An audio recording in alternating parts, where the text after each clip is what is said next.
Il existe des lieux où le luxe et la froideur se confondent, où les marbres étincelants et les lustres majestueux ne suffisent pas à masquer les phases humaines qui s'y cachent. Le Grand Plaza Hotel faisait partie de ces temples modernes du prestige. Derrière ses façades immaculées et son atmosphère de grandeur se déroulait parfois un théâtre bien plus sombre, celui des humiliations subtiles, des regards condescendants, des injustices silencieuses que la plupart préféraient ignorer. Ce jour-là, pourtant, ce théâtre allait se transformer en arène. Une scène inattendue allait bouleverser les rôles établis et révéler, au milieu des dorures et des apparences, une vérité que personne n'avait prévue. Parfois, la voix la plus puissante vient de celle qu'on n'attend pas, de celle qu'on avait volontairement rendue invisible. Bienvenue dans cette histoire où un hôtel 5 étoiles devint le décor d'un affrontement entre arrogance et dignité, mépris et justice. Une histoire qui nous rappelle que la véritable grandeur ne réside pas dans le pouvoir affiché, mais dans le courage silencieux d'oser agir quand tout semble perdu. Et si vous aimez ces récits qui dévoilent l'envers du décor, n'oubliez pas de vous abonner à la chaîne Derrière les apparences pour découvrir d'autres histoires où les masques tombent et où la vérité finit toujours par triompher. Dans le vaste hall du Grand Plaza, les tensions étaient palpables. Depuis plus de 40 minutes, une femme asiatique élégante, vêtue d'un tailleur sobre mais d'une coupe impeccable, demeurait immobile face au comptoir de la réception. Akiko Tanaka, milliardaire japonaise au regard de marbre, semblait faite de granit tant elle retenait ses émotions. Ses yeux sombres, cependant, trahissaient une colère contenue et un mépris grandissant pour l'accueil désastreux qu'on lui réservait. À quelques pas d'elle, Sandra Morrison, directrice de l'hôtel, perdait patience. Son visage crispé, son ton acerbe et ses gestes théâtraux trahissaient une nervosité grandissante. « Cette femme perturbe le hall depuis presque 1 heure », lança-t-elle d'une voix stridente, agitant les bras comme pour théâtraliser son indignation. 3 traducteurs, alignés à ses côtés, se regardèrent avec impuissance, incapables de comprendre ou de se faire comprendre. Akiko, droite et silencieuse, laissait son assistant pianoter frénétiquement sur son téléphone. Probablement annulait-elle déjà des réunions de plusieurs millions de dollars, toutes liées à ce séjour censé être irréprochable. Dans un coin discret, agenouillée sur le sol de marbre italien qu'elle astiquait avec soin, Denise Washington observait la scène. À 32 ans, elle avait appris à se rendre presque invisible au fil de ses 10 années de service comme femme de ménage dans cet hôtel. Son uniforme sombre et ses gestes méthodiques faisaient de telle une silhouette qu'on ne remarquait jamais. Mais ses yeux, eux, suivaient attentivement chaque mouvement, chaque mot, chaque signe de malaise.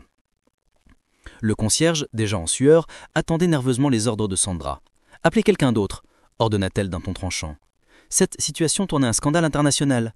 Le 3e traducteur, spécialiste des langues asiatiques, leva les mains en signe de défaite. « Elle ne parle ni mandarin, ni coréen, ni thaï. J'ai tout tenté, mais elle nous ignore, comme si nous n'existions pas. » Denise, le chiffon suspendu dans sa main, leva un instant les yeux vers la femme d'affaires. Il y avait dans son regard une étincelle étrange, comme si elle comprenait quelque chose que personne d'autre dans la pièce ne percevait. Sandra, elle, arpentait le marbre à fracas, ses talons aigus martelant le sol que Denise venait de polir. Les employés échangeaient des murmures paniqués. « Si on ne règle pas ça dans 15 minutes, elle annulera la suite présidentielle. Imaginez la perte financière », glissa jeune réceptionniste à son collègue. « Madame Tanaka dirige un des plus grands réseaux technologiques du monde. Si elle repart insatisfaite, notre réputation internationale est détruite. » Akiko Tanaka finit par parler. Sa voix douce mais ferme s'éleva dans un japonais rapide et précis. Elle accompagnait ses mots de gestes élégants, mesurés, comme une danseuse maîtrisant chaque mouvement. Les traducteurs échangèrent des regards paniqués. Incapables de suivre, Sandra, exaspérée, leva les yeux au ciel. C'est alors que Denise se redressa lentement, laissant glisser son chiffon dans le seau d'eau. Ses gestes n'avaient rien improvisé. Elle se mouvait avec la précision de quelqu'un qui venait de prendre une décision irrévocable. Depuis des années, elle assistait à des humiliations similaires, restant dans l'ombre, avalant son indignation. Mais ce jour-là, son regard brillait d'une détermination différente.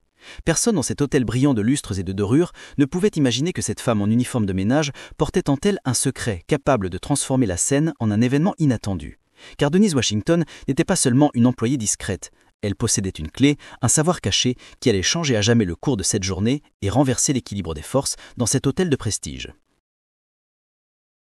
Sandra Morrison claqua la main contre le comptoir de marbre, le bruit résonnant comme un coup de tonnerre. Les employés tressaillirent, les clients se figèrent et même Akiko Tanaka cligna des yeux devant un tel manque de contrôle. « Cette femme fait de mon hôtel une farce internationale ?» s'écria Sandra, les joues rougies par la colère. Akiko, implacable, resta droite et silencieuse. Mais Denise, qui n'avait rien perdu du moindre détail, remarqua ses poings serrés contre son sac à main, signe d'une dignité forcée. Cette femme, si calme en apparence, comprenait probablement bien plus d'anglais qu'elle ne voulait le montrer. Et ce qu'elle comprenait, c'était avant tout le mépris. Le jeune réceptionniste osa timidement suggérer Peut-être devrions-nous essayer une autre approche. Une autre approche explosa Sandra, pivotant sur ses talons, les yeux flamboyants. J'ai déjà gaspillé 2 heures de mon emploi du temps à cause de cette mascarade ridicule. Si elle ne sait pas parler anglais, elle n'a rien à faire dans un hôtel de standing américain. Un silence lourd tomba dans le hall. Denise sentit une brûlure familière remonter dans sa poitrine. C'était la même sensation qu'elle avait connue chaque fois qu'elle voyait des puissants traiter les autres comme de simples objets. Ses doigts se crispèrent sur le manche de son balai, tandis que des souvenirs douloureux affluaient. Elle revit ce jour, quelques années plus tôt, où elle avait défendu une collègue latine, humiliée pour son accent. Elle avait payé le prix fort, un licenciement brutal, sans explication valable. Ce fut ce moment-là qu'elle avait décidé de cacher son passé, de masquer ses talents et de se contenter d'un emploi discret. Peu importe qu'elle parle 5 langues, qu'elle ait travaillé comme interprète bénévole pour des associations humanitaires ou qu'elle a étudié les cultures étrangères avec passion, au Grand Plaza, elle n'était rien d'autre qu'une femme de ménage. Sandra reprit de plus belle, galvanisée par son arrogance. Elle tourna son index accusateur vers Akiko Tanaka. « Regardez, l'une de nos suites les plus chères occupée par une cliente incapable de demander une simple serviette supplémentaire. C'est ridicule !» Le concierge, embarrassé, tenta d'apaiser la tempête. « Sandra, baissez d'un ton, je vous en prie. Des clients regardent. » Mais la directrice ne l'écoutait plus. Son arrogance avait franchi la ligne. Non, assez de cette hypocrisie du politiquement correct. Nous sommes une entreprise américaine. Si les étrangers veulent profiter de nos services, qu'ils fassent au moins l'effort de parler notre langue. Ces mots, acérés comme des lames, se gravèrent dans l'esprit de Denise. Elle revécut chaque humiliation subie, chaque regard méprisant qui avait tenté de la réduire au silence. Elle pensa aux heures passées, le soir, à étudier le japonais par passion dans un centre communautaire, entourée d'immigrants qui se battaient pour trouver leur place. Elle se souvenait de la chaleur de ces rencontres, de la beauté d'une langue apprise non pas pour briller, mais pour tendre la main à ceux qui en avaient besoin. Sandra, impitoyable, se pencha vers le concierge et lâcha d'une voix glaciale « Peut-être devrions-nous appeler la sécurité. Si elle ne sait pas se faire comprendre, c'est qu'elle n'a pas sa place ici. » L'allusion à l'expulsion flotta dans l'air, comme une gifle. Plusieurs clients murmuraient leur désapprobation, mais personne n'osa intervenir. Akiko Tanaka, quant à elle, redressa légèrement le menton. Son port de tête révélait une dignité féroce, un refus absolu de ne se laisser humilier davantage. Elle n'avait pas besoin de mots pour exprimer son mépris face à une telle vulgarité.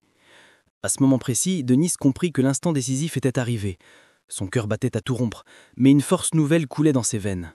Elle n'était plus seulement une spectatrice indignée, elle était devenue l'actrice principale d'un drame qui exigeait un courage immédiat. Leurs regards se croisèrent, celui d'Akiko, empreint de proieurs blessés, et celui de Denise, chargé d'une détermination silencieuse. Pendant une fraction de seconde, un dialogue invisible s'installa entre elles, 2 femmes issues de mondes différents, mais unies par la même révolte face à l'humiliation. Denise sut alors qu'elle ne pouvait plus reculer. Elle laissa tomber son chiffon dans le tariot et, d'un pas mesuré, s'avança vers le groupe. Le hall, déjà saturé de tension, semblait retenir son souffle. Les conversations se figèrent, les clients s'écartèrent légèrement, intrigués par cette femme de ménage qui osait s'avancer. Chaque pas de Denise résonnait comme un défi lancé à des années de silence imposé. Elle s'arrêta face au groupe, sa voix, basse mais ferme, fendit l'air. « Excusez-moi. » Plusieurs têtes se tournèrent aussitôt. Le ton n'était ni celui de la soumission, ni celui d'une simple demande, mais portait une autorité inattendue. Sandra Morrison explosa, outrée. « Comment osez-vous interrompre une situation critique ? Retournez immédiatement à vos tâches !»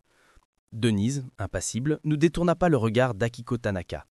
Et alors, d'un timbre posé, avec une précision qui glaça l'assemblée, elle prononça dans un japonais fluide, teinté d'un accent de Kyoto. « Tanaka-san, gomen nasai. Kono hoteru no shitsure o watashi kara owabi itashimasu. » Madame Tanaka, je vous prie de pardonner les impolitesses de cet hôtel.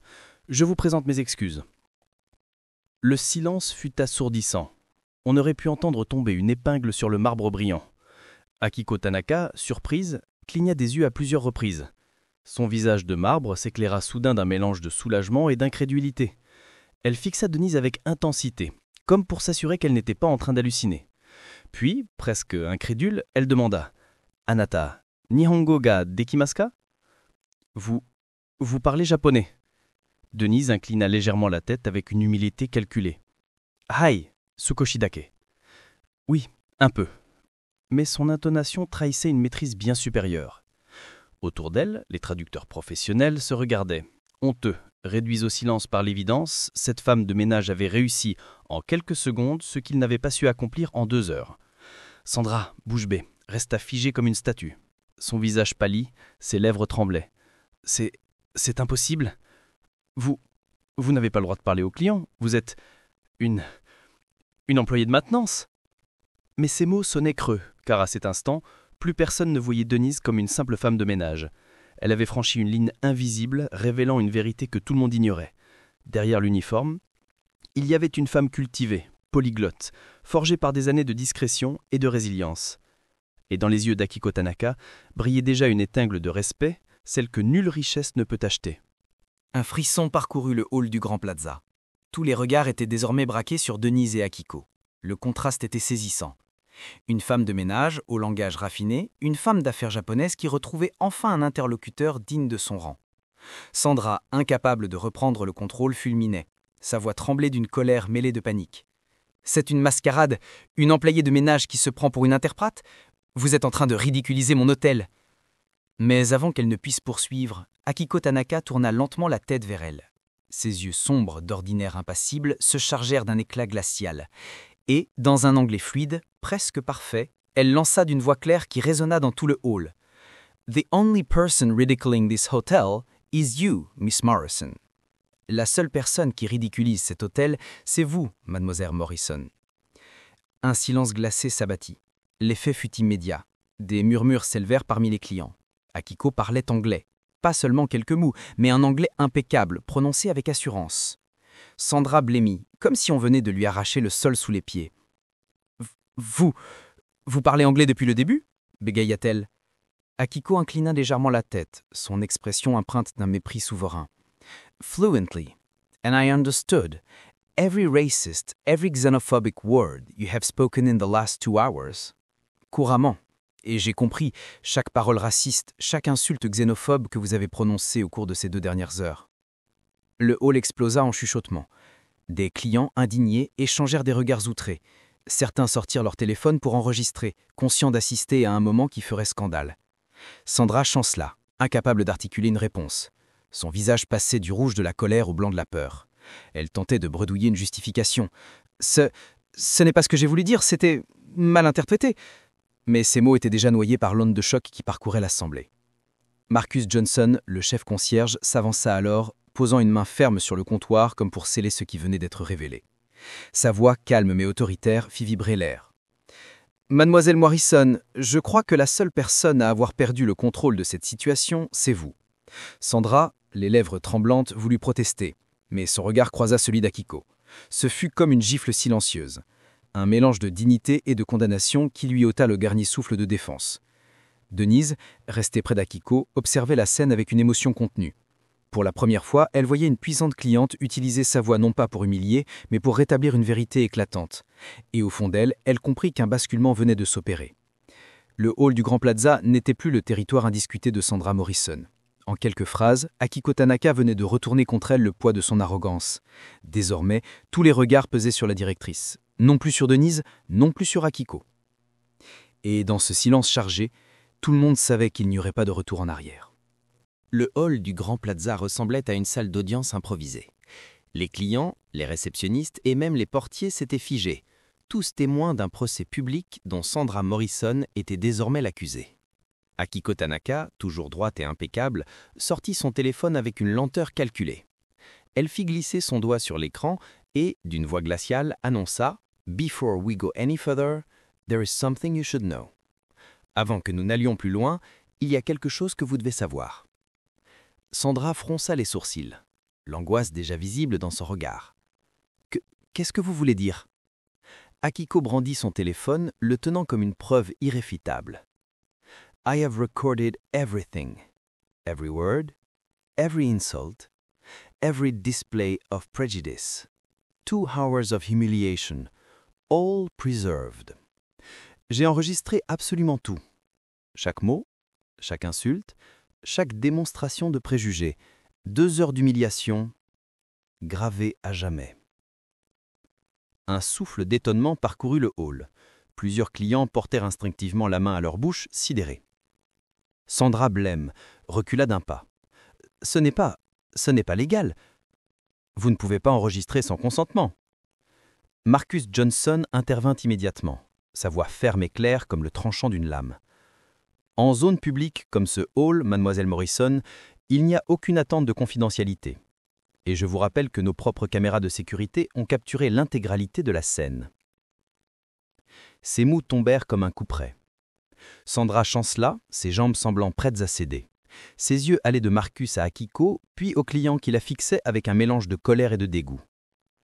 Akiko reprit la parole, sa voix plus tranchante encore. I have shared copies of this recording with the International Tourism Board, the senior management of your hotel chain, and my public relations office in Tokyo. As we speak, the evidence is circulating. J'ai déjà transmis des copies de cet enregistrement au Conseil international du tourisme, à la direction générale de votre chaîne hôtelière et à mon équipe de relations publiques à Tokyo. À l'heure où nous parlons, les preuves circulent déjà. Sandra poussa un cri en danger. « Non, vous ne pouvez pas.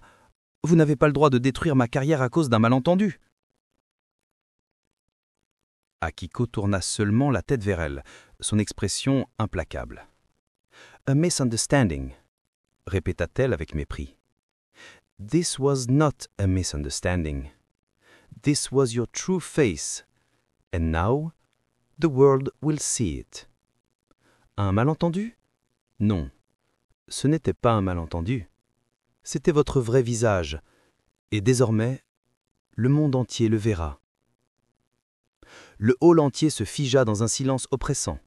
Les clients, indignés, commençaient à filmer, certains chuchotant déjà « C'est fini pour elle. Sa carrière est morte. » Sandra, désormais tremblante, chercha désespérément un soutien parmi ses collègues, mais tous détournaient le regard. Même ceux qui, quelques minutes plus tôt, riaient à ses piques ou applaudissaient son autorité, semblaient à présent vouloir disparaître dans le sol. Et c'est alors que la dernière flèche fut décochée. Le téléphone de Sandra vibra violemment. L'écran affichait le nom de son supérieur direct. Elle décrocha d'une main tremblante, incapable de masquer sa panique. « Allô ? Monsieur Davidson, je peux tout expliquer. Non, je ne savais pas. S'il vous plaît. » Elle blêmit davantage, puis, après un silence lourd, lâcha d'une voix brisée « Je suis renvoyé. Pour faute grave. » Les mots résonnèrent comme une condamnation définitive. Sandra Morrison, jadis figure arrogante et toute puissante du Grand Plaza, venait de perdre en un instant son poste, sa réputation et tout ce qu'elle croyait acquis. Et tandis qu'elle restait pétrifiée au milieu du hall, Denise et Akiko se tenaient côte à côte, symbole d'une vérité éclatante, la dignité et la justice venaient de triompher du mépris et de l'arrogance. Le silence pesant du hall ne fut brisé que par les sanglots étouffés de Sandra, son téléphone toujours serré entre ses doigts tremblants. Ses yeux vides fixaient le sol, comme si elle cherchait une échappatoire qui n'existait plus. Mais déjà, l'attention de tous s'était déplacée. Ce n'était plus l'histoire de la chute d'une directrice arrogante, mais celle de l'ascension imprévue d'une femme que tous avaient ignorée. Akiko Tanaka s'avança d'un pas vers Denise. Son regard, désormais adouci, brillait d'une reconnaissance profonde. Puis, de sa voix posée et vibrante de respect, elle déclara « Miss Washington, I took the liberty of researching you while observing the situation. I discovered something remarkable. » Mademoiselle Washington, j'ai pris la liberté de me renseigner sur vous en observant cette scène, et j'ai découvert quelque chose de remarquable. Denise, surprise, la fixa sans comprendre. « Moi ? Mais je ne suis qu'une... » Akiko l'interrompit avec un léger sourire, empreint de dignité. « No, you are not just anything. You hold a degree in linguistics with a specialization in Asian cultures. You have served as a volunteer interpret for humanitarian organizations. You speak 5 languages fluently.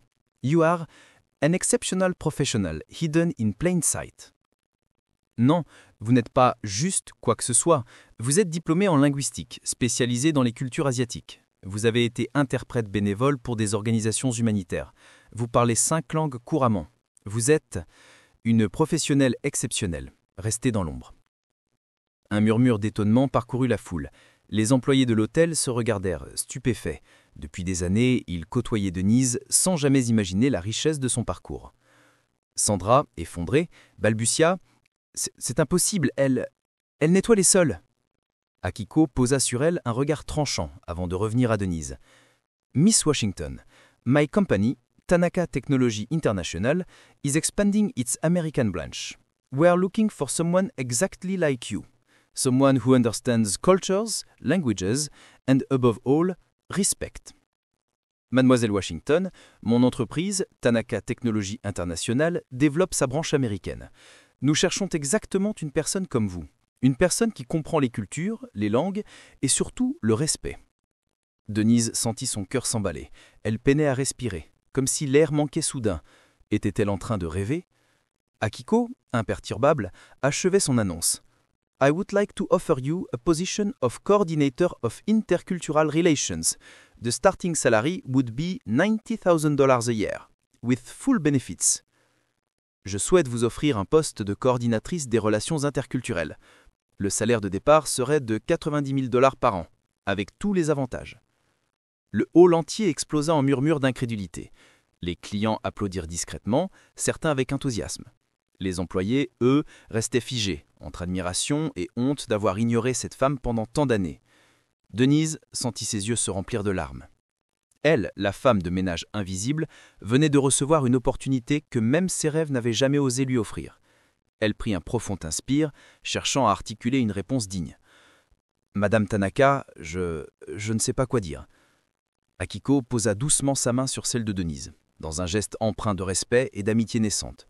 « Say yes, and show them all who you truly are. » Dites oui et montrez-leur à tous qui vous êtes vraiment. À cet instant, un tonnerre d'applaudissements éclata dans le hall. Les clients, émus par la scène, se levèrent de leurs fauteuils, certains acclamant Denise. Même Marcus Johnson, le concierge qui avait toujours gardé une distance professionnelle, ne put retenir un sourire propre.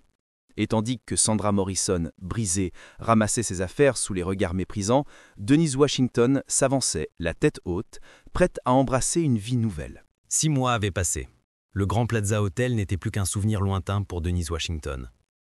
Désormais, chaque matin, elle se réveillait non pas pour enfiler un uniforme anonyme, mais pour s'installer derrière un bureau situé au dernier étage d'une tour scintillante, avec une vue panoramique sur la ville qu'elle avait autrefois traversée, tête baissée, balai à la main.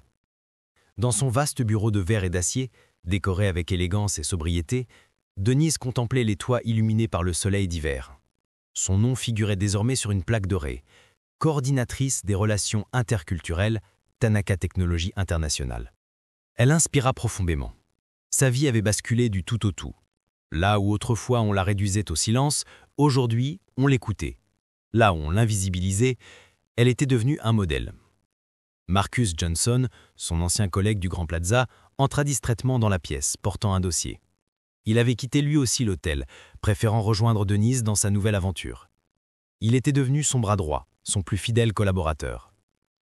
Denise, la réunion avec les exécutifs japonais est confirmée pour 15 heures. Parfait Marcus, merci. Elle sourit. Le duo qu'ils formaient était devenu emblématique. 2 employés longtemps marginalisés, désormais au cœur des décisions stratégiques d'une multinationale. Ensemble, ils avaient déjà mis en place des programmes de diversité dans une douzaine d'entreprises partenaires et créé des ponts commerciaux entre des communautés souvent ignorées et les géants du marché international. « Et notre nouvelle stagiaire ?» demanda Denise, son regard s'illuminant d'une curiosité bienveillante. Marcus sourit largement. « Elle s'épanouit au-delà de nos espérances, exactement comme vous l'aviez prévu. » Denise acquiesça. Cette stagiaire, une jeune femme latina autrefois femme de chambre dans un hôtel, parlait 4 langues, mais avait été ignorée par sa direction. Denise avait reconnu en elle la même étincelle qu'Akiko avait vue en elle 6 mois plus tôt. Le cercle vertueux avait commencé. Pendant ce temps-là, à quelques kilomètres de là, le destin de Sandra Morrison suivait une toute autre trajectoire. Son licenciement du Grand Plaza avait fait les gros titres. La vidéo des humiliations envers Akiko avait été partagée des millions de fois sur les réseaux sociaux. Son nom était devenu synonyme d'arrogance et de racisme dans l'industrie hôtelière. Elle vivait désormais dans un petit appartement décrépit, feuilletant les petites annonces à la recherche d'un emploi. Les prestigieux hôtels qu'elle avait autrefois dirigés ne voulaient plus entendre parler d'elle. Sa famille elle-même s'était éloignée, incapable de supporter le poids de la honte publique. Elle était passée de l'apogée du pouvoir à l'oubli, prisonnière de son propre mépris. Au Grand Plaza, en revanche, un souffle nouveau s'était levé. Après l'incident, la direction générale avait imposé des réformes profondes. Formations obligatoires à la diversité culturelle, politique de promotion basée sur le mérite et tolérance zéro envers toute forme de discrimination. L'hôtel, autrefois symbole de faste figé, était devenu un modèle d'inclusion. Ironie du sort, Akiko Tanaka en était devenu actionnaire minoritaire, s'assurant que ces changements perdureraient. Un midi dans un restaurant japonais raffiné, Denise déjeuna avec Akiko. Autour d'un thé parfumé, la femme d'affaires observa Denise avec fierté. « Ce qui me rend le plus heureuse, ce n'est pas seulement de vous avoir aidé à trouver votre véritable place, mais de voir qu'en valorisant la diversité, tout le monde en sort grandi. » Denise hocha la tête. Elle se souvenait de ce jour dans le hall où elle avait enfin refusé d'être invisible. Pendant des années, j'ai cru que mes compétences n'avaient aucune valeur parce que les gens autour de moi refusaient de les voir, mais j'ai compris que le problème n'était pas en moi, c'était dans leur regard. Elle s'interrompit, un sourire déterminé aux lèvres. C'était dans leur regard. Akiko acquiesça, son expression teintée d'une admiration sincère. « Et Sandra Morrison, vous avez eu de nouvelles ?» Denise baissa les yeux sur sa tasse, sans amertume. « On m'a dit qu'elle travaille aujourd'hui comme employée dans un grand magasin. Je n'éprouve aucune rancune. J'espère simplement qu'elle a appris ce que valent vraiment le respect et l'humilité. » Un silence complice s'installa, empli de sagesse. L'après-midi même, Denise prit place devant les écrans d'une visioconférence réunissant des dirigeants de 5 pays. Elle traduisait, négociait et réglait des détails de contrats à plusieurs millions de dollars avec une aisance naturelle. Son voix, claire et assurée, traversait les frontières comme un pont entre les cultures. Et tandis qu'elle refermait la réunion sous un tonnerre d'applaudissements virtuels, elle repensait à ce jour où, armée seulement de courage et de dignité, elle avait osé parler. Désormais, son histoire circulait partout, dans les médias, les conférences, les réseaux sociaux, pas comme un récit de vengeance, mais comme une preuve éclatante que la véritable force ne réside pas dans le mépris, mais dans l'excellence et la dignité. Car parfois les ennemis que la vie nous place sur notre chemin ne font que nous offrir, sans le vouloir, l'occasion de révéler notre lumière. Et pour tous ceux qui doutent encore de leur valeur, pour ceux qui se sentent invisibles ou sous-estimés, Denise avait un message devenu sa devise. La meilleure réponse à l'injustice n'est pas la haine, mais la grandeur. Une grandeur si éclatante qu'elle réduit toute tentative de vous diminuer à néant. Cette histoire nous rappelle que la dignité peut renverser l'arrogance, et qu'un seul acte de courage peut suffire à transformer une vie, voire un système tout entier.